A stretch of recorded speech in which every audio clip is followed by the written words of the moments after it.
Every bad investment decision ultimately goes back to you disrupted compounding. If you are on a certain path, just keep going. Can't go back. I can't reverse time. So just keep going, keep making decisions, keep training the algorithm. Understand today is practice for tomorrow.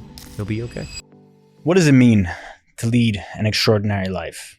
It means investing in yourself. And today, you're going to learn how. Some tools, tips, and tactics from an author, an investor, a father, a husband, a creator with millions of followers, a veteran, and so much more. I'm so humbled to introduce the founder and CEO of Professional Capital Management, Mr. Anthony Pompliano. How are you today, sir? I'm doing great. Thanks for having me. I think an optimal place to start would be the sentiment that has been triggered in my mind since I read your book, Training Intuition. I'd never really thought about it in that way or that kind of metaphor. But experience isn't what happens to you, it's what you do with it. And you talk about training your intuition through experience, but also not letting experience manage your expectations. Those are kind of dichotomous ideas. How do you wrestle with that? Well, just think about with all the conversation around artificial intelligence, right? How do you train a model? Is you feed it tons and tons of information and it begins to learn over time. It starts to identify patterns and then it begins to predict, if I do this, here's the outcome. If I, say this word, here's how it would fill the sentence. And so really the entire idea of artificial intelligence, which is really intelligence that they're artificially or synthetically creating, is to train as much as you can. And so humans are no different. Like your intuition is really just your algorithm.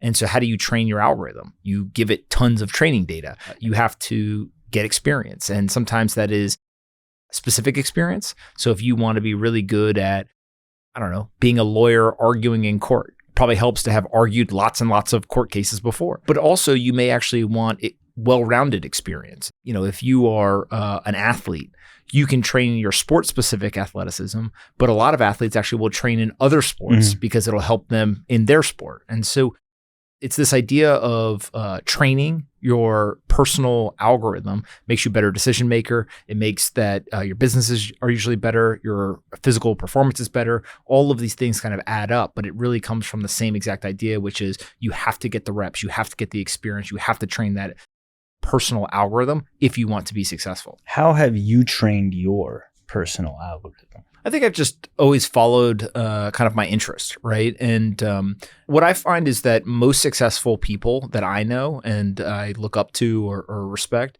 they're very complicated figures. They can be an absolute asshole, in one environment, and then the nicest person in another environment. They can be somebody who you would never expect to be creative, and then have some weird passion for something that's super creative, right? And so if you think about my life, I'm very focused on building our companies, investing capital, and kind of the professional pursuits that I have. But I spend a lot of time reading.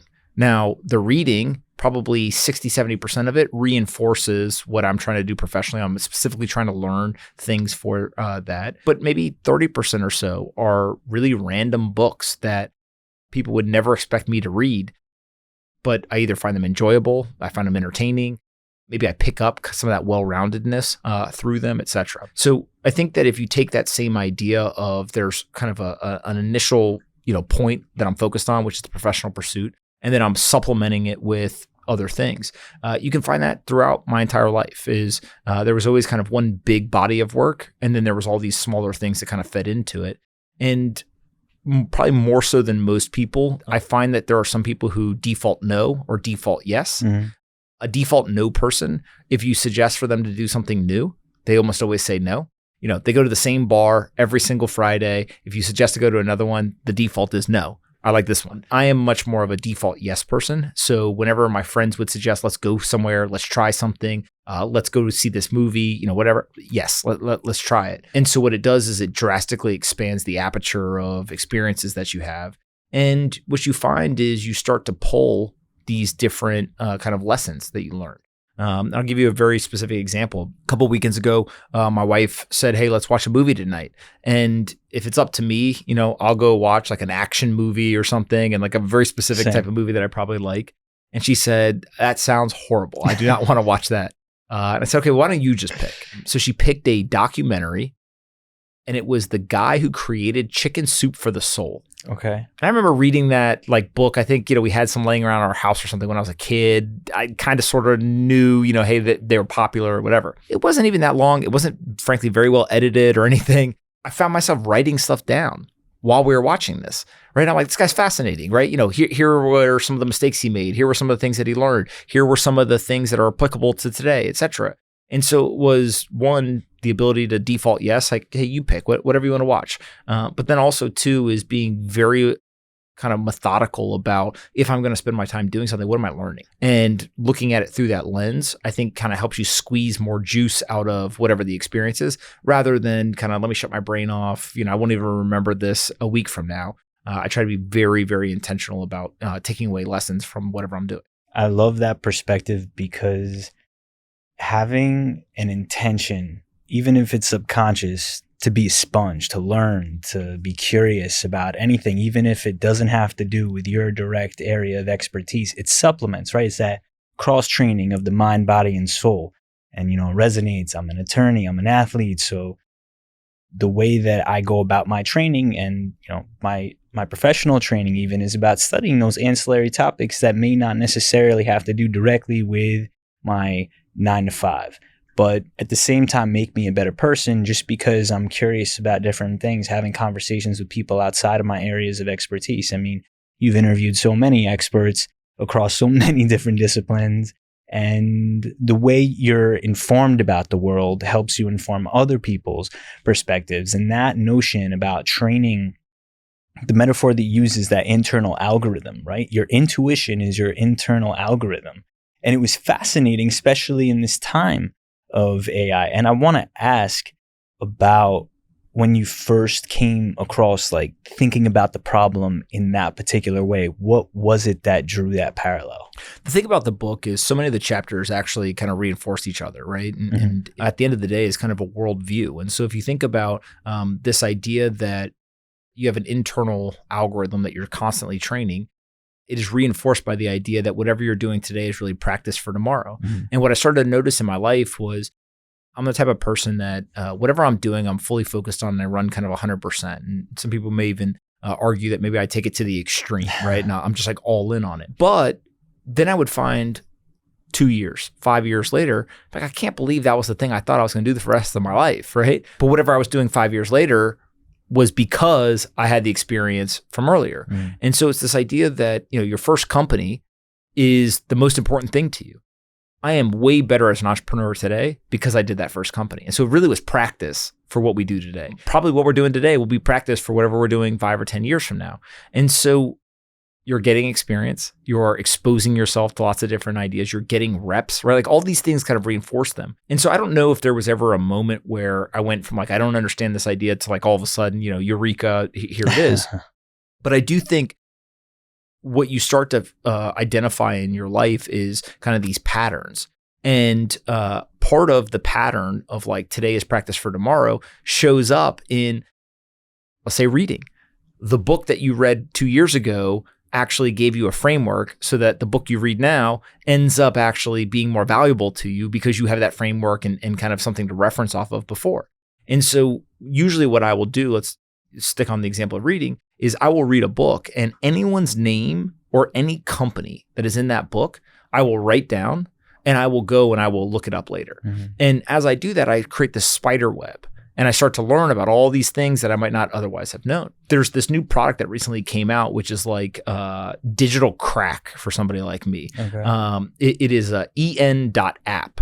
And what you can do is you can put any name, any company, any phrase, any term, whatever, into it. And it will go search the internet for any book that references that. So the reason why that's interesting is usually if you go and you search on Amazon, let's say a person's name, what you'll get back are books about that specific person, or maybe books about that specific person's company.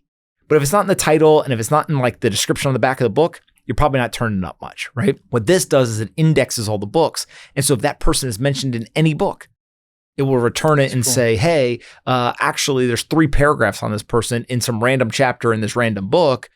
Guess what I do? I go and I buy it and I read it, right? And you learn it. So you start to build this spider web faster and faster and faster out.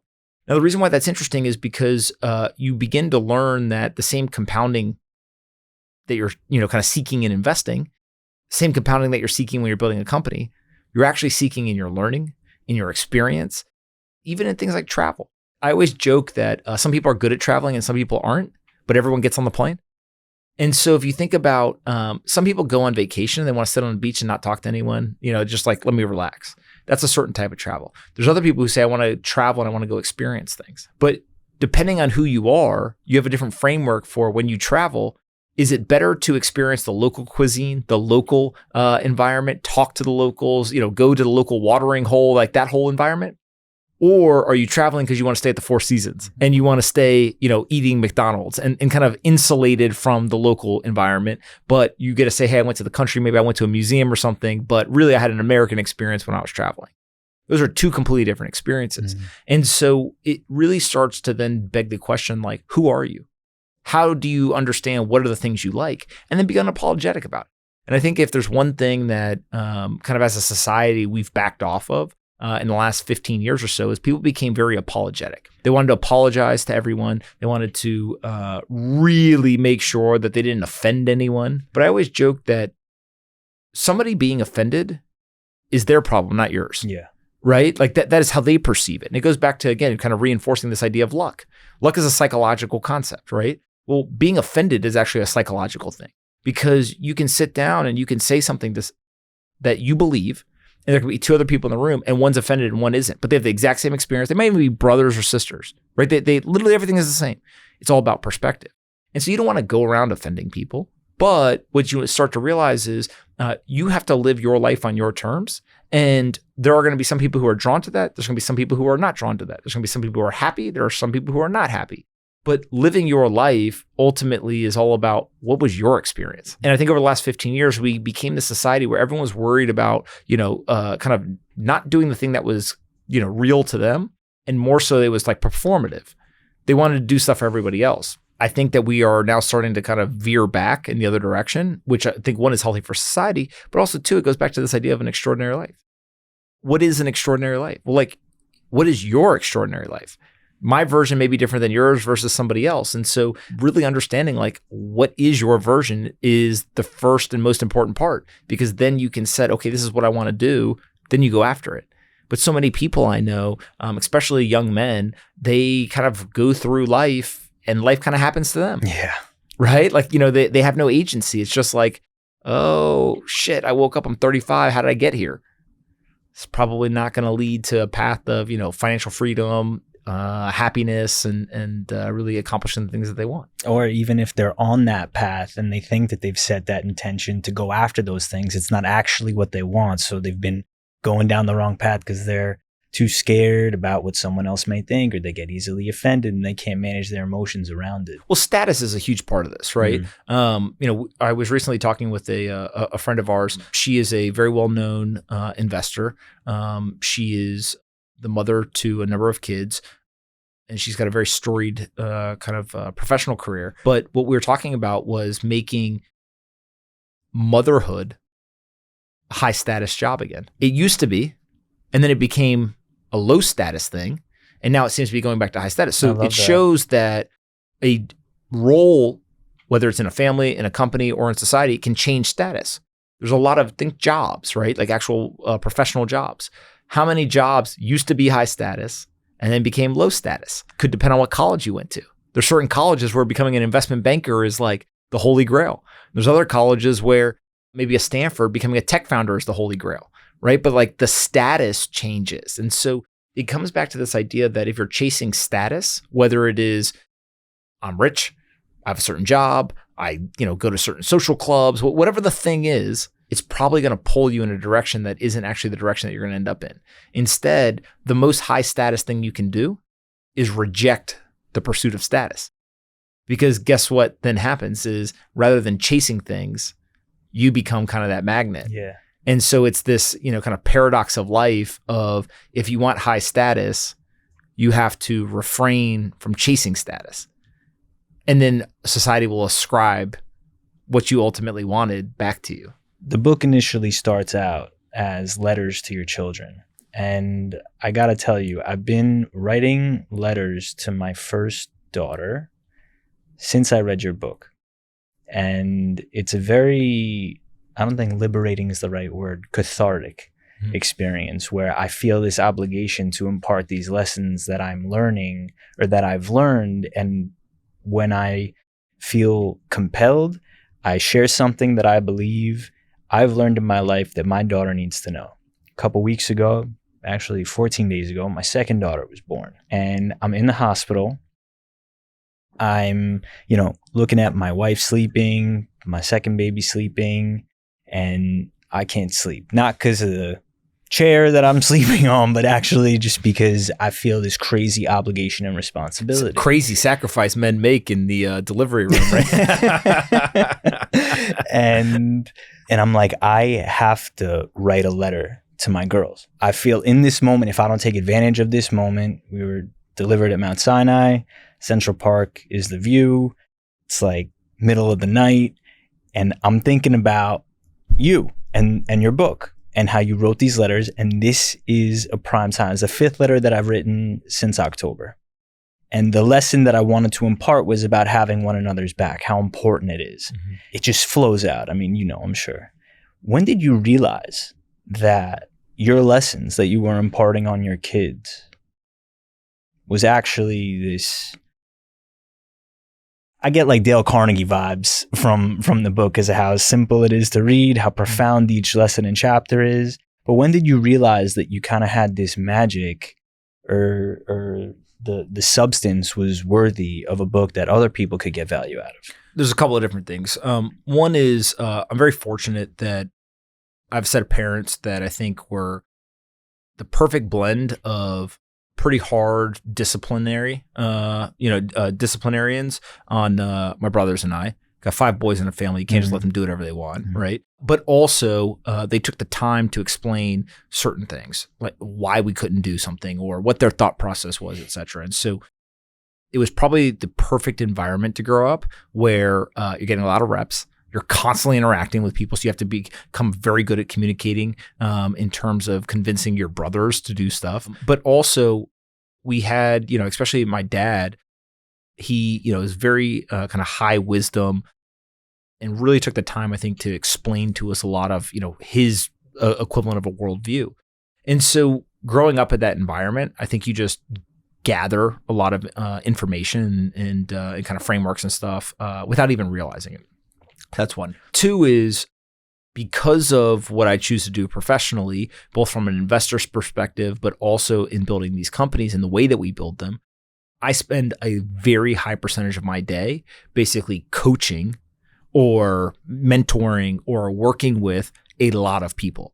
And those people usually are my age or younger. Sometimes they're older, but usually they are calling me, asking for advice, asking for feedback, asking for me to be a sounding board, et cetera. So again, there's lots of reps of doing this. And what I found was many of the lessons or insights that I was sharing on a daily basis, I was like, I can't wait to tell my kids this stuff. And so you take that kind of whole trajectory of many, many years of doing this, and you overlay it with my wife is really the one who was pushing me to write a letter. Started with one letter. She said, you should really write a letter to our oldest child.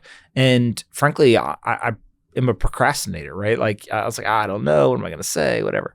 And the first letter is not in the book, but the first letter is not me imparting wisdom or insights or any information. The first letter is basically me just filled with, you made me a dad. You're awesome. Like, it's like exactly what you'd expect a first time dad to write. It's like very heavy on excitement, very low on like insights. But then when I went to write the second one, I was like, all right, like I can't just like repeat, the excitement of the first one. And so I was like, what do I want to actually have her understand? And so it kind of started to build from there. And at some point, I don't know, I'd written a couple of letters and I think I really decided, hey, I should do the book for 2 reasons. One was there was something in me, not even knowing, but hoping, could other people benefit from this? Like that would be pretty cool, right? I'm spending a lot of time doing this. I would love for not only my kids to learn from this, but other people as well. I think that there was also an element of me saying, hey, if I tell myself that it's got to be a book, I'll actually do a lot of these. if I don't do that, I'm going to write like 2 or 3 and I'll stop. But forcing myself to do this and really increasing the quality bar. It's one thing if you like writing to your kid who can't read yet. It's not that you're lazy, but you just start to kind of write in a way that you're like, hey, when they read this one day, hopefully it's helpful. When I know that my peers are going to read it, then it like really forces you to have extreme clarity and really make it crisp.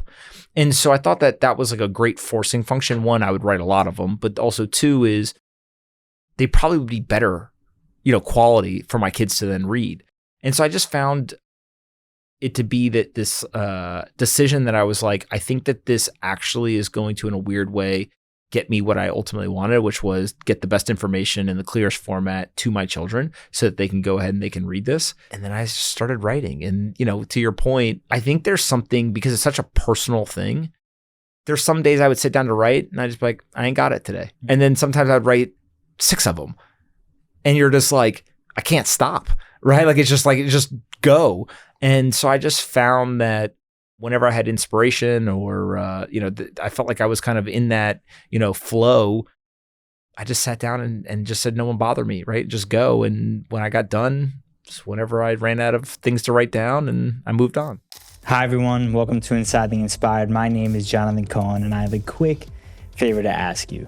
If you're getting any value out of this content, please take a second to subscribe to the channel. You help us reach more people, and you can also stay up to date with all the latest content coming your way. Thank you so much for tuning in. For me, that cathartic process of sharing all of this wisdom or experience that I hope resonates with my 2 beautiful girls. Love you very much. I want you to know that it's been a very profound thing for me to, even though I subconsciously as a dad, and there are plenty of fathers in the Inside the Inspired community that I know this will also resonate with, that we feel this crazy sense of purpose and obligation that comes from family. But, I was writing about this the other day. Ambition alone isn't enough. You have to put yourself in a position and your family in a position to thrive, and loving them or doing the right thing, all of that isn't enough, in my opinion. You need to have that intention to improve. You need to iterate on the feedback you get from taking action and continue to cultivate your experience and your character in a way that's building and compounding year over year, and eventually and inevitably putting your family in a position that they can go and do the things that they want to. But writing, and you talk about this in the book also, is very important for the thinking process. And it's important to sit down and write every single day, even if you don't have it, right? But kind of shifting gears a bit, risk is something I'd love to talk to you about. You've taken quite a few risks in your career. I do it a bit differently. I run ultra marathons and do a whole bunch of ultra strength endurance that kind of puts myself in a different kind of jeopardy, but it's calculated and strategic in a way. And, my risk tolerance from physical training has put me in a position to take other big risks elsewhere. And that's how I've kind of cultivated my risk tolerance. How have you cultivated your risk tolerance? Bet the house every time, which, I'm trying to stop doing that. I'm trying to get better at not doing that. But somewhere along the way, I think I realized that people drastically mismeasured risk. So the things they thought were really risky were actually not that risky. But the things they thought were not risky had immense risk. And so if you think about, one of the chapters in the book is don't get 2 years of experience 5 times. And I remember the context of it being I was working at Facebook. I was thinking about leaving, called my dad, and I had been there almost 2 years. And he was like, how much are you still learning? I was like, well, I'm definitely learning, but maybe I've gotten 80%, or so of what I'm going to get, right? The 0 to 1 of learning there was like an explosion of information. And he said, he had been somebody who had worked at one company for 25 years from the start of his career. And he said, don't make the mistake of getting 2 years of experience 5 different times. And you turn around, you've been there for a decade, and you actually only learn for the first 2. And I realized that the riskiest thing I could do was stay. And leaving was actually low risk because I was going to get reps, I was going to learn, I was going to compound, like all those things that we were talking about. And so if you then go and you look at starting a business, a lot of people look at and they will say, oh, starting a business is really risky. The way that I think about it is if you start a business, you know what your downside is. Whatever money you put into the business, whatever time you spend on it. That is essentially the most you can lose.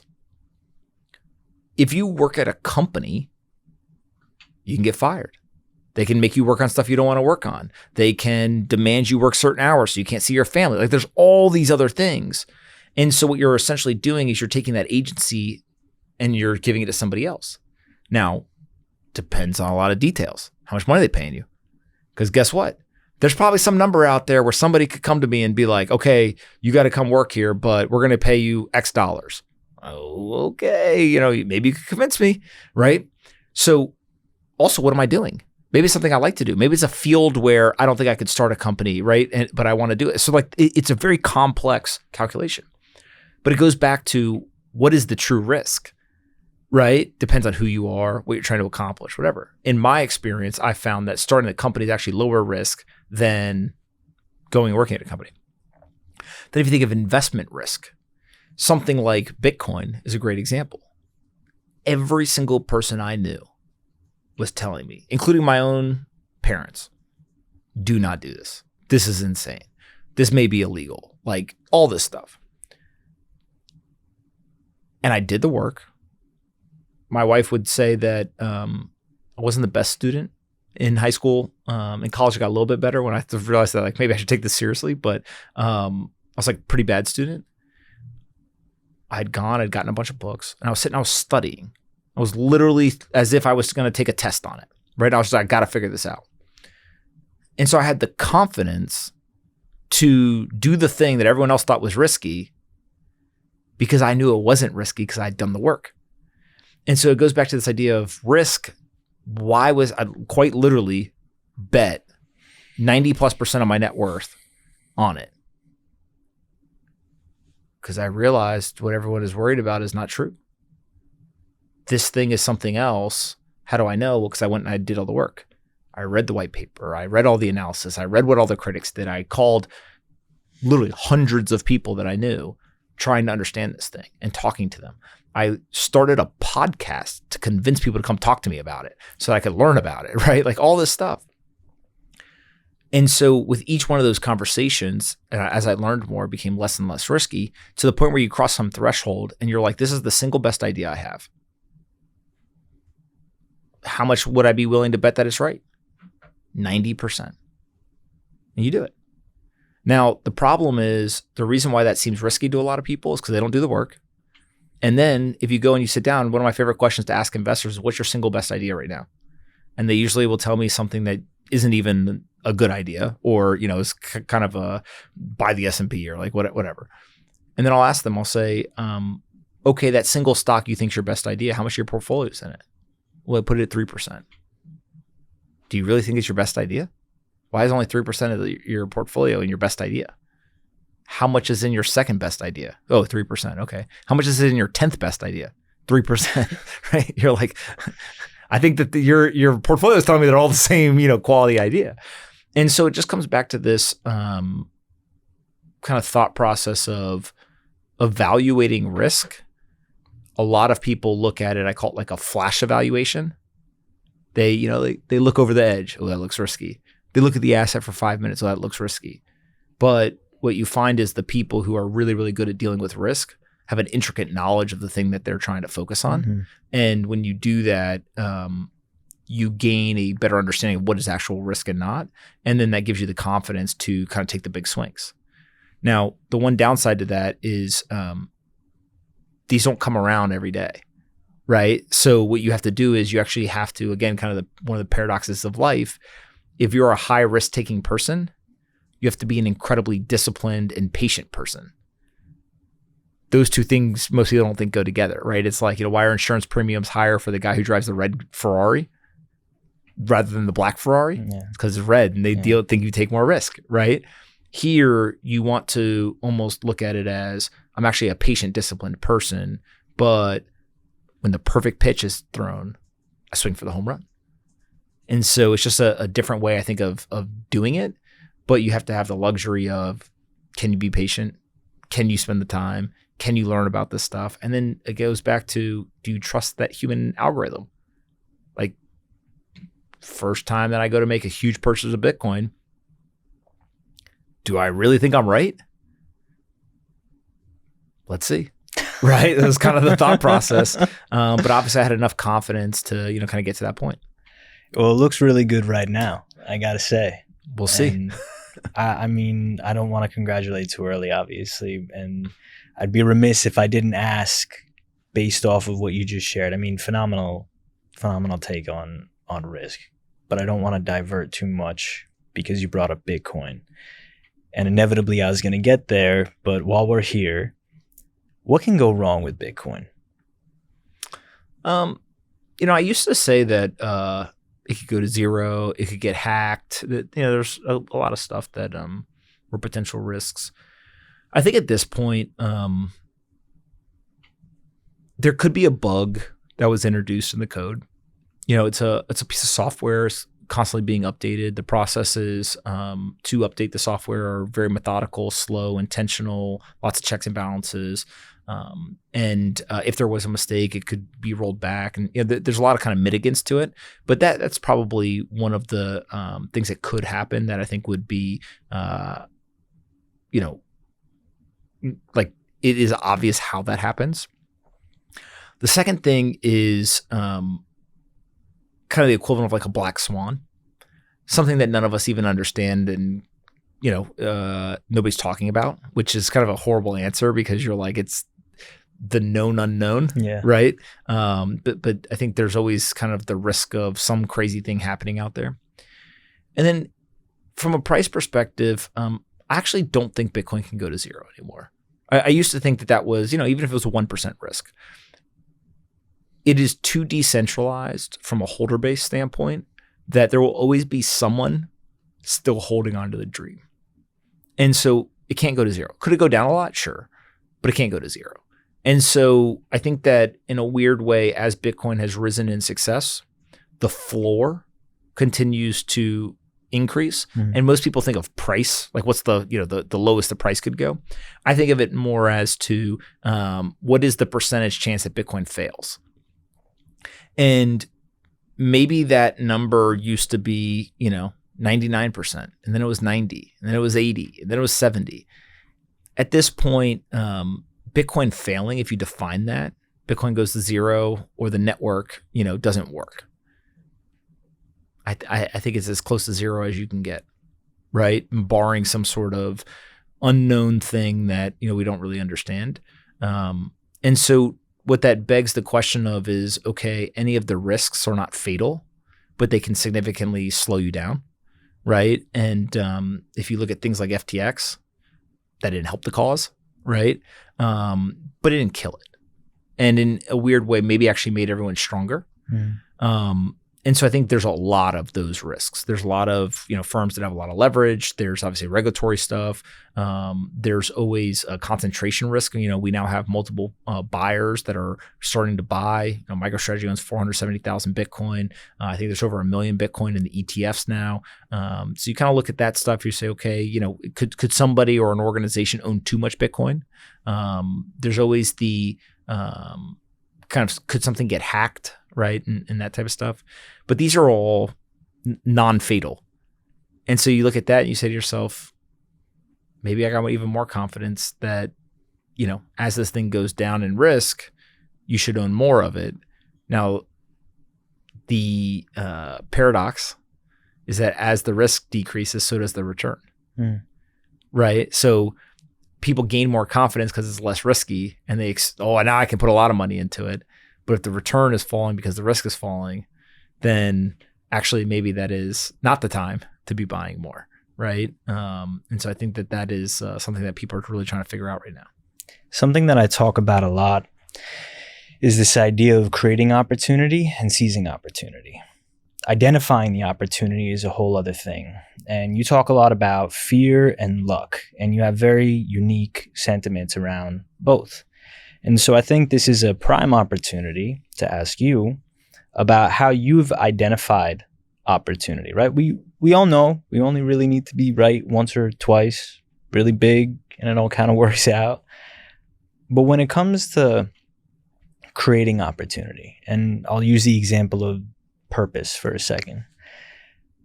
I get asked a lot about how to find and build purpose because, worked with students, professionals, all different walks of life, and I struggled with finding purpose. And the cure-all for it was no one really told me you get to build purpose or that you get to create purpose. And so when I learned that, I kind of felt like I was set free from this box that I kept looking for, right? Like round peg, round hole that I kept trying to fit myself into. And eventually I realized I get to create my own box. And so that liberates people in a really big way. And it also helps convey this notion of creating opportunity. But how have you identified opportunity? How have you cultivated the courage to seize opportunity? You talked about preparation a bit. And then what's the role that luck plays into all of that? Yeah, in terms of identifying opportunity, I think about if you are on a collision course with people and ideas, often opportunity presents itself. So one of the things that I don't believe is that opportunity will find you. I think much more about you have to be out in the field, kind of looking around, and then you see the opportunity on the ground. And so I talk to a lot of people every single day. I consume immense amounts of information. And usually opportunity is actually at the intersection of multiple developments, historical information, people, whatever. So I may read something in a book, I may see something on Twitter, I may have a conversation with somebody, and then meet the perfect person to go after the opportunity. But I needed all four of those things to get together. So I kind of think of it like a padlock, right? Having one of the numbers isn't good enough to open the lock. That's so cool. You need multiple pieces of the combination. Seizing it early in my career, default yes. Now I probably am default yes with a caveat, which is, can it be big enough? So I don't have the luxury anymore of doing things purely for this would be cool. It now has to, because I have so many things going on, I can only devote so much time. And so if I'm going to put this on my plate, it's really, really got to have kind of the juice to be worth it, right? And Buffett's got this great framework he uses where imagine if you only get 20 investments, you get a punch card, right? And you get 20 investments. For me, maybe mine's 100, right? But I used up a lot of them between starting companies and investing and stuff. And so just like, hey, okay, if we're going to punch the card again, is it worth it, right? Can it be big enough? Can it be rewarding enough? Is it important? That type of stuff. And I just don't believe in luck at all. And I know it's controversial. I know it was the single most controversial letter in the book, but luck is not real. And the problem with having this conversation is that people have been trained their entire life to use luck as a crutch to explain things that they don't want to explain. So I'll give you an example. If you and I walk across the street and we get hit by a bus, we both lose our right leg. And we go and we're in the hospital and somebody comes to visit us and they walk over and they say, hey man, what happened? I say, I lost my leg. It was really unlucky. We're walking across the street at the same time. The bus driver came around the corner, didn't see us, hit us, bam. It sucks. but we're just unlucky. So that's real unfortunate. And they come over to my bed and they say, what happened? So we were walking across the street, got hit by the bus didn't see us, lost our leg. But you know what? We're so lucky. We're alive. Can you imagine? How tough are we? We got hit by a bus, lost our leg, and we're still alive. We're the luckiest people in the world. Same scenario, same outcome, two completely different perspectives. So what that shows is that luck is not a real thing. It's a psychological concept. Math is probabilities, but that is psychological. And so the reason why that's important is there's a bunch of academic studies that have come out that show that you can make yourself luckier. How do you do that? You start telling yourself, I'm lucky. It's all about changing your perspective, right? And so, in society today, this idea has kind of seeped in very weird, different vernacular, gratitude journals, right? Things like that. But it's the same idea, which is luck is all psychology. And so if I can say I'm lucky or I'm not lucky based on what I think, it's not real. It's not something that's reproducible, right? It's not something that you can touch, you can feel, you can change, whatever. And so the reason why this makes people uncomfortable is because successful people like to point to luck as an excuse to downplay their success. They're uncomfortable. They don't want to say to people, I succeeded and you didn't because I did the actions that were necessary for me to succeed. That puts them up and puts somebody else down, and they don't want to be in that position. So they just say, I got lucky. Completely understands. It's a social lubricant, right? Where you don't have to have a hard conversation. I get why people do it. On top of that, a lot of people, especially people who say that they're unlucky, they want to use it as a crutch because they don't want to face themselves in the mirror and say, I'm getting the results I'm getting because of the actions I'm taking. So what happens is luck is used as a substitute for agency. But if luck is not real, it reveals the fact that everything in your life is determined by the actions you take. You are in control. What is the life you want? Are you doing the actions that are necessary to accomplish that end state? And so the theme of the entire book is you have agency. But I never explicitly say it because if you tell people they have agency, they immediately start to downplay everything, push it away. That makes them uncomfortable. But if you think about if luck's not real, then it's on me. J.D. Vance is probably the greatest American story in my lifetime. Born to a single mother, drug addict, in the mountains of West Virginia, one of the poorest areas in America. He's the vice president of the United States, second most powerful person in the world. Doesn't matter how much money, education, connections, wealth, resources, etc. Anything's possible. And so it comes back to this idea that do you think he got lucky? Or did he take certain steps and actions to continuously improve himself and eventually put himself in the position to become the vice president? Pretty crazy story.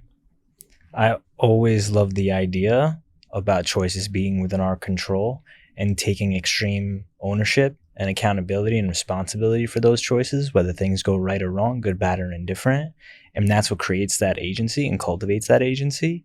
So you can have that bias for action to make better decisions over time because you've trained your intuition through experience, because you were in default yes mode and you've, followed those patterns to train new patterns and build that algorithm out. And over time, you become this whole other version of yourself that's ready to take on risk and is ready to build a family, do things that are a bit unconventional relative to everyone else. You understand preparation. You understand taking action. You understand what it means to live and build an extraordinary life. There's this, in the few minutes that we have left, there's this concept that has been governing my entire year, independent of my second child being born. And I don't know if I've ever really heard you talk about it before. Pardon me if you have. Doing the thing that you're avoiding. And you brought up hard conversations. This is something that I also talk a decent amount about. People avoid those hard conversations.